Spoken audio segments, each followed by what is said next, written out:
Bonjour bien-aimés dans le Seigneur Jésus-Christ, bienvenue dans votre émission à la lumière des psaumes.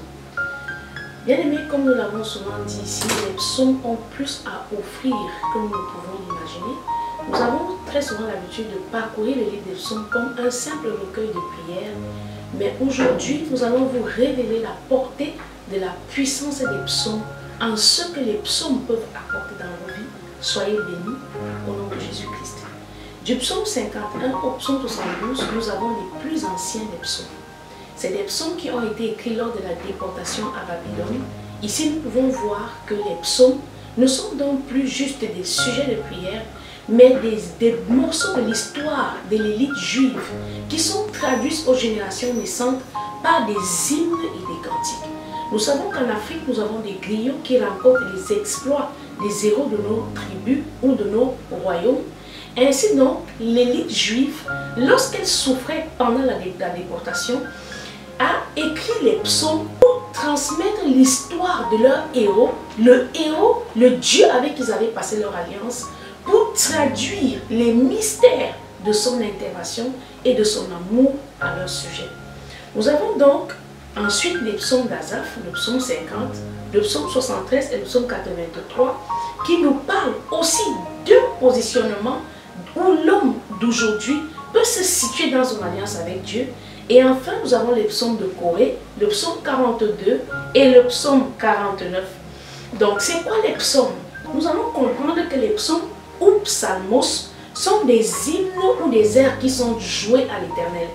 Ainsi que dans nos coutumes, nous avons des griots qui racontent les prouesses de nos aînés à travers des cantiques, des chants. Nous avons donc les psaumes aujourd'hui qui sont positionnés pour dire comment est-ce que l'élite juive, après la déportation à Babylone, se réunissait pour garder privé leur adoration à l'Éternel.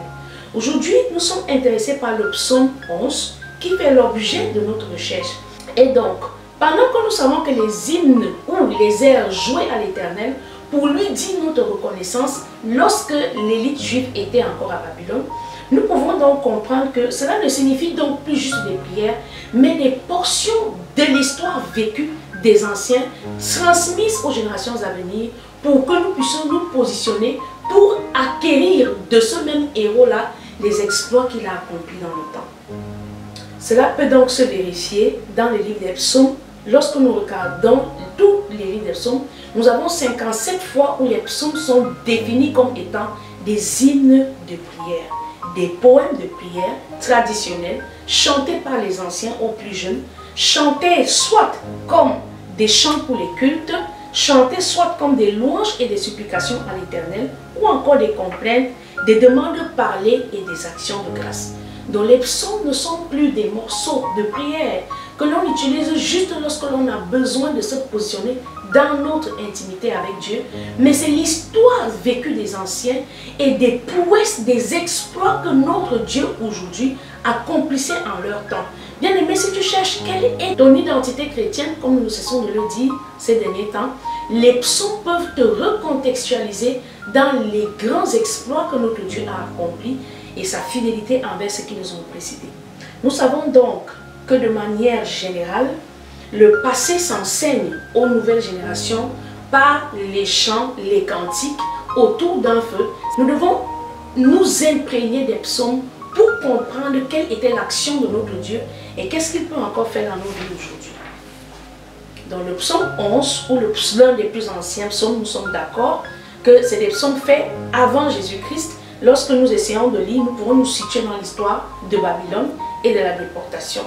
Nous sommes donc ici en train de saluer le roi David qui pouvait se connecter dans son intimité et prévoir le Messie et voir l'action de Dieu pour le salut de l'humanité. Nous pouvons supplier l'Éternel qu'il nous amène dans une telle intimité. Il est donc arrivé qu'en Israël, il y avait un prophète qu'on appelait Jérémie, dans le livre de Jérémie 25, qui nous montre qu'est-ce qui s'est passé, quelles étaient les conditions de la déportation. Bien aimé, bien évidemment, avant de lire le psaume 11, nous devons nous positionner dans l'histoire pour en tirer un maximum d'informations et pouvoir recevoir la révélation qui est cachée derrière ce récit. Jérémie 25, nous lisons au nom du Seigneur Jésus. La parole fut adressée à Jérémie sur le peuple de Juda La 4e année de Joachim, fils de Josias, roi de Juda, c'était la première année de Nebuchadnezzar, roi de Babylone. La déportation a donc eu lieu lorsque Nebuchadnezzar était le roi de Babylone. Nous allons lire le psaume 11 pour comprendre quelle était la dimension de complainte, quelle était la dimension de lamentation, parce que nous avons compris que les psaumes sont soit chantés, parce que le psaume en lui-même est un art qui se joue à partir d'un instrument qu'on appelle le psalterion. Nous pouvons comprendre que lorsque nous allons lire le psaume 11, nous ne lisons pas juste une prière, mais nous sommes dans l'intimité d'un peuple qui est battu 3 fois de plus pendant la déportation. Pendant 70 ans de déportation, nous ne pouvons plus lire le psaume 11 à la légère. Nous savons que nous plongeons dans l'histoire de nos anciens et nous voulons nous imprégner de leur sagesse pendant qu'ils étaient en déportation. Il s'avère donc que sous le règne de Nebuchadnezzar, nous avons été, le peuple d'Israël, l'élite juive a été déportée et les paroles que Jérémie, en cette époque-là, en tant que prophète, les paroles que Jérémie nous annonce vont nous situer dans le débat de cette complainte-là. Nous poursuivons notre lecture. Paroles que Jérémie prononça devant tout le peuple de Juda et devant tous les habitants de Jérusalem en disant: depuis la 13e année de Josias, fils d'Amon, roi de Juda, il y a 23 ans que la parole de l'Éternel m'a été adressée. Je vous ai parlé dès le matin et vous n'avez pas écouté. Bien-aimés, avant que notre Dieu n'entre en action pour laisser que les circonstances de notre vie nous enseignent sa présence, nous enseignent l'inconvénient de sortir de sa présence, il y a toujours un prophète qui annonce les choses. Ici, le prophète qui a été choisi par le Saint-Esprit pour annoncer la déportation de l'élite juive de la tribu de Juda était le prophète Jérémie. Il dit qu'il a parlé le matin, il a parlé le soir, mais le peuple de l'Éternel a refusé de comprendre. L'Éternel vous a envoyé tous ses serviteurs, les prophètes. Il les a envoyés dès le matin et vous n'avez pas écouté. Vous n'avez pas prêté l'oreille. Bien aimé, lorsque nous sommes dans une situation où nous choisissons volontairement de nous détourner de l'avertissement de l'Éternel au travers des prophètes, nous allons vivre une déportation.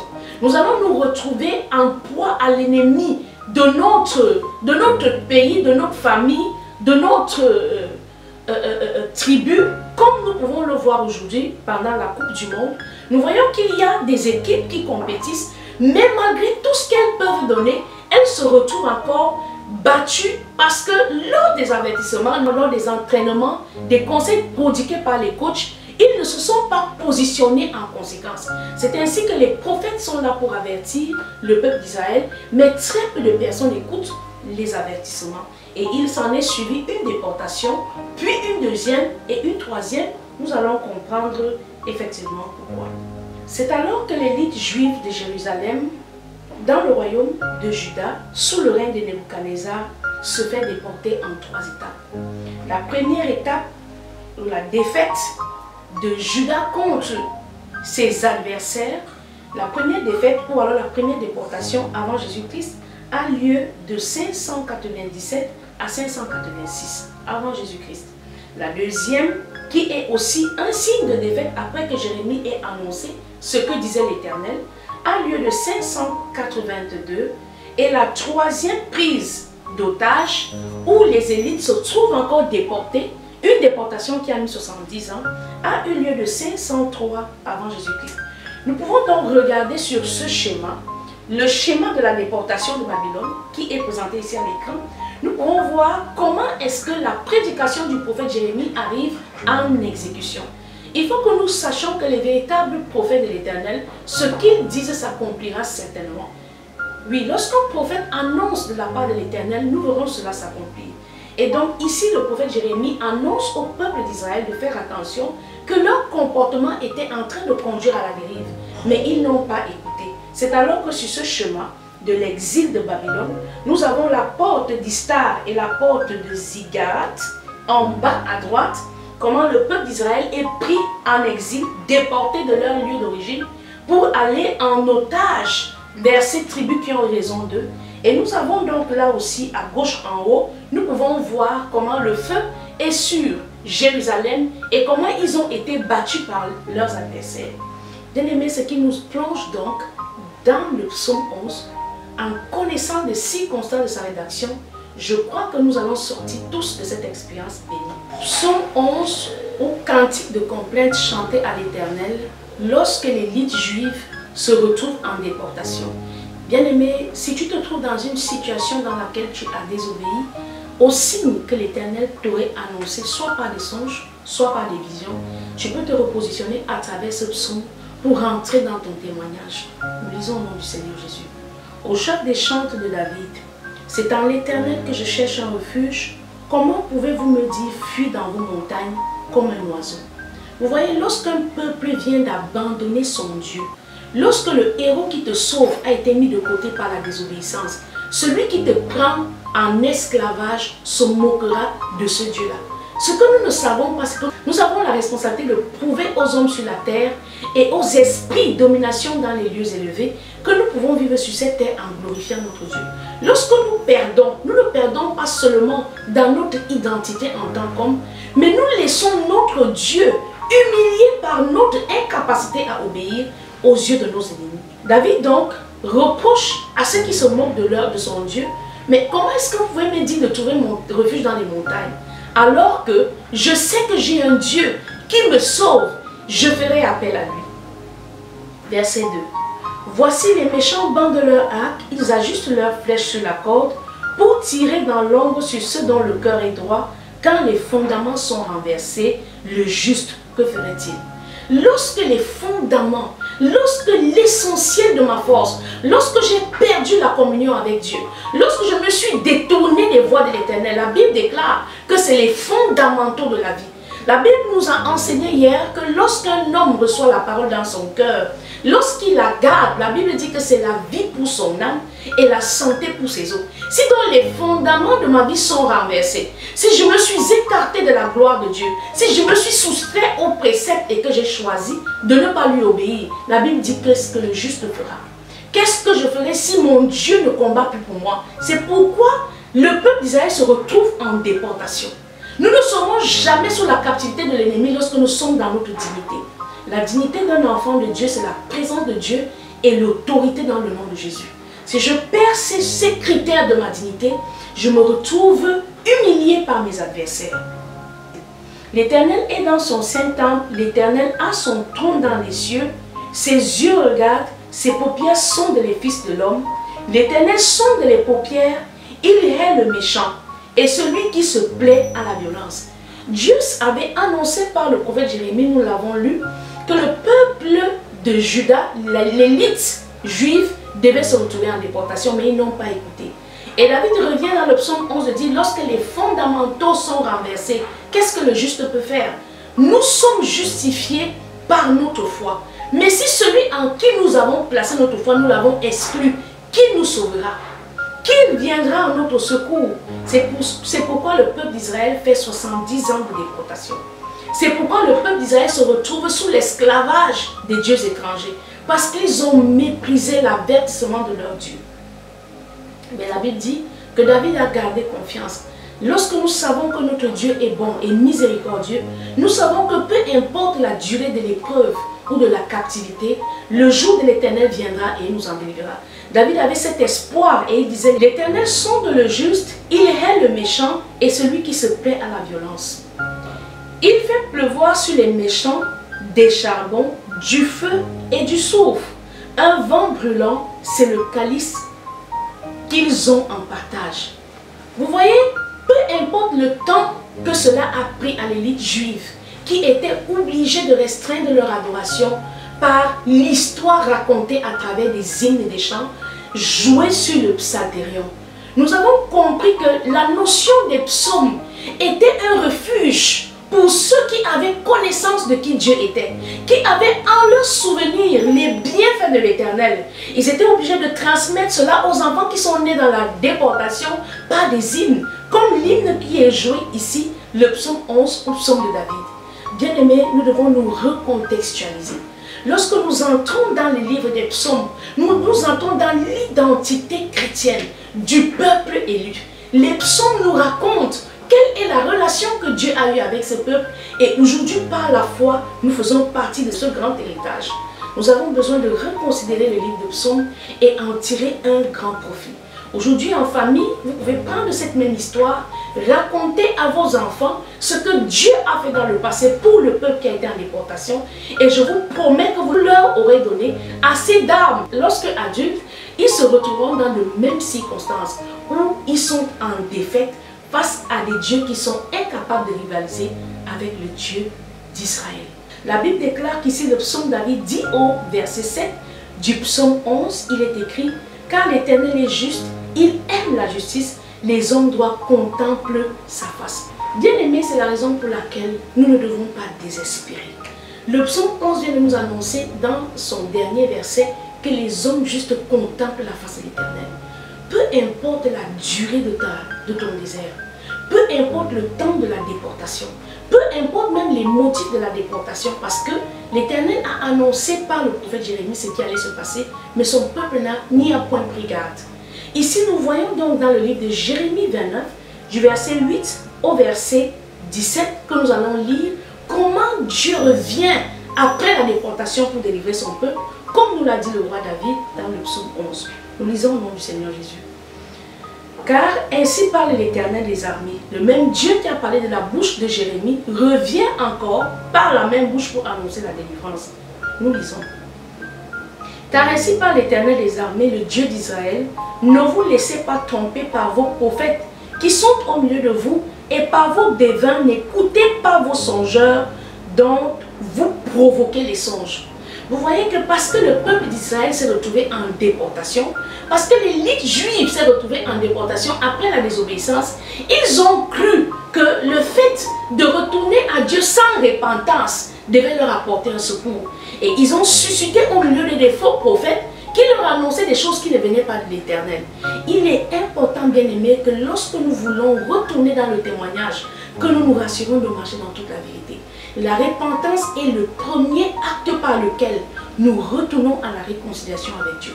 Car ce que Jésus-Christ vient faire, il le fait par la repentance. Nous ne pouvons pas accéder au dessein de l'Éternel. C'est écrit dans le livre de Luc. Nous n'accédons pas au dessein de l'Éternel lorsque nous nous excluons de la repentance. C'est pourquoi dans le livre de Luc, il est dit Jean-Baptiste est venu pour préparer le chemin. Le chemin par lequel nous accueillons la parole, c'est le chemin de la repentance.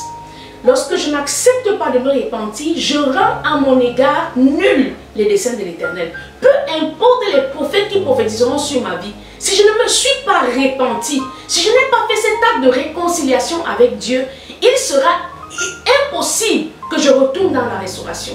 Bien aimé, si tu es dans cet état, nous profitons de cette occasion que Dieu nous donne de te rappeler à la repentance afin de produire des fruits dignes de cette repentance-là et activer à nouveau les desseins de l'Éternel pour ta vie.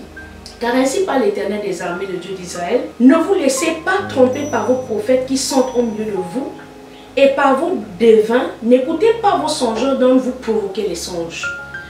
Car c'est le mensonge qu'ils vous prophétisent en mon nom. Il y a des gens qui, parce que vous traversez une période difficile, vous savez, quels que soient les prophètes, il y a ce côté charnel-là. Un prophète peut voir que tu te trouves dans une difficulté à concevoir. Et parce qu'il est épris de compassion, il est donc attristé et se retrouve dans cette émotion-là à te dire des choses qui ne viennent pas de l'Éternel. Bien aimé, il est crucial que tu passes par un baptême de repentance. C'est par le baptême de repentance que nous activons les desseins de l'Éternel à notre endroit. Donc arrêtons d'écouter des prophéties qui sont suscitées par nos larmes. Lorsque je pleure devant un prophète, il est ému de compassion. Et ça peut l'amener à me donner une prophétie qui n'est pas de Dieu. Donc ici nous avons des prophètes qui disaient des choses à l'élite juive, mais qui venaient plutôt de la douleur, des vices, des choses qu'ils traversaient pendant la déportation. Et Dieu revient par Jérémie qui ne l'ont pas écouté pour leur annoncer une nouvelle saison. Mais voici ce que dit l'Éternel. Dès que 70 ans seront écoulés pour Babylone, je me souviendrai de vous et j'accomplirai à votre égard ma bonne parole en vous ramenant dans ce lieu. Car je connais les projets que j'ai formés pour vous, dit l'Éternel, des projets de paix et non de malheur, afin de vous donner un avenir et de l'espérance. Alléluia. Lorsque ce verset biblique est souvent décontextualisé, les gens ont l'habitude de l'utiliser, comme nous l'avons dit plus tôt, lorsque les prophéties sont émotives. ou tiré d'un sentiment de compassion. Bien-aimé, pour que Dieu entre en action dans les projets qu'il avait pour la tribu de Juda, pendant la déportation, pendant que l'élite juive croulait sous la domination de ses adversaires, il fallait encore que le peuple se retire des faux prophètes. Le peuple se retire de ses mauvais choix et retourne à la repentance. Il dit qu'il a des projets pour toi. Il dit que si tu acceptes aujourd'hui de te détourner de tes mauvaises voies, il te reconduira dans le pays qu'il t'avait promis. Vous m'invoquerez et vous partirez, vous me prierez et je vous exaucerai. Bien-aimés, nous avons là la formule magique pour la restauration. La première des choses, c'est d'invoquer le nom de l'Éternel et de quitter. Si j'invoque le nom de l'Éternel et je reste dans ce péché qui m'a poussé à sortir de sa présence, bien aimé, je ne suis pas sûr que ma repentance produira du fruit. Donc la première action que j'ai à faire, c'est d'invoquer le nom de l'Éternel. La deuxième, c'est de partir. Je dois quitter le lieu par l'action de ma prière. Je dois me séparer de ce fardeau qui m'a gardé sous le joug de mon péché. La troisième des choses à faire, c'est de prier. J'ai invoqué le nom de Dieu. Je suis quitté de là où je me trouvais, la situation dans laquelle je me trouvais, et puis j'ai prié. Et le Dieu qui seul écoute mes prières m'exaucera. Vous voyez, nous venons d'accéder ici à la formule de la restauration. Nous avons parlé cela dans notre émission Les Voix du Cœur sur la chaîne des disciples hier. Les batailles du cœur sont les batailles des faiseurs d'exploits.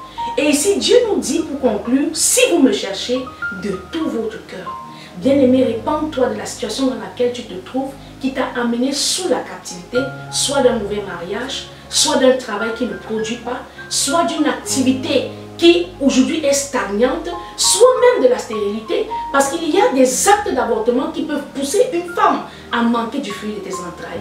Aujourd'hui, tu comprends que la première des choses à faire, c'est de retourner à l'Éternel par une repentance sincère.